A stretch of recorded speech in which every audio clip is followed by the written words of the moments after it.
আশ্বাস দিচ্ছি, আমাদের এই রায়পুরার মাটি ও মানুষের নেতা, বাঙালি জাতির মুক্তিকামী মানুষের বিভিন্ন পর্যায়ে যিনি অনেক শক্ত ভূমিকা রেখেছেন, তিনি রাজিউদ্দিন রাজু স্যার।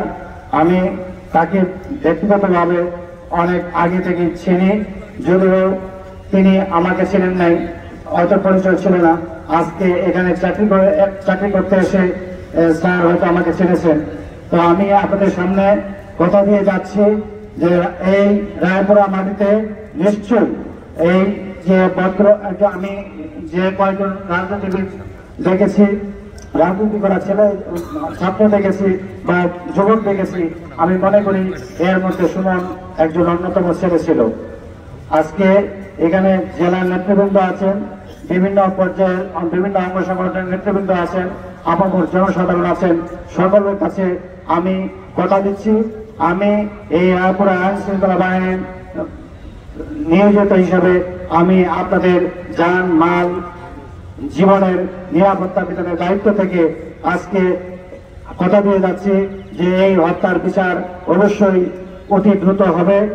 অপরাধীদের খুঁজে আমরা ন্যায় বিচার প্রতিষ্ঠা করে আমরা বিজ্ঞ আদালতে অবশ্যই অতি দ্রুত আমরা তাদেরকে সুপর্দ করব। আপনারা আমাদের সহায়তা করবেন।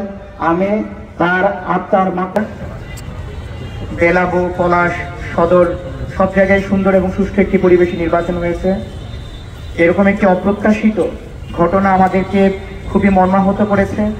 বিশেষ করে সুমন এবং সুমনের বাবা দুইজনের সাথে আমার ব্যক্তিগতভাবে ভালো পরিচয় ছিল এবং সুমনের বাবার সাথে আমার প্রায় 2-1 দিন পরপরই কথা হতো। তো এইটি আসলে মেনে নেওয়ার মতো না। যেটি ঘটেছে অবশ্যই অপরাধীরা ছাড় পাবেন না। আমাদের প্রতি এমপি স্যার ইতিমধ্যে নির্দেশনা দিয়েছেন, আমাদের ডিসি স্যার এবং এসপি মহোদয় গতকালকে এসেছেন এবং আমরা শতভাগ 100% আমাদের সর্বোচ্চ রিপোর্ট দিয়ে খুব দ্রুততম সময়ের মধ্যে অপরাধীদেরকে আমরা গ্রেফতার করার সর্বোচ্চ চেষ্টা করব এবং গ্রেফতারের পর যেন দ্রুত বিচার হয় সেই বিচার প্রক্রিয়াকেও আমরা অবশ্যই আশা করি যে দ্রুততম সময়ের মধ্যে হবে। সেটা বলে শেষ করার মতো না। আমি তার রূহের মাগফিরাত কামনা করছি।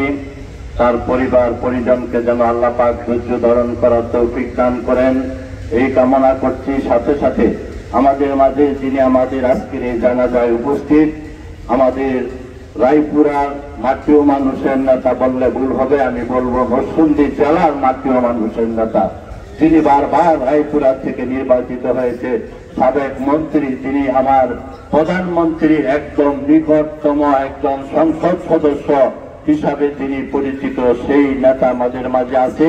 আমি বলবো যারা হত্যা করেছে তাদের কোনো দল নাই, তারা হত্যাকারী সন্ত্রাসী, এটাই তাদের পরিচয়।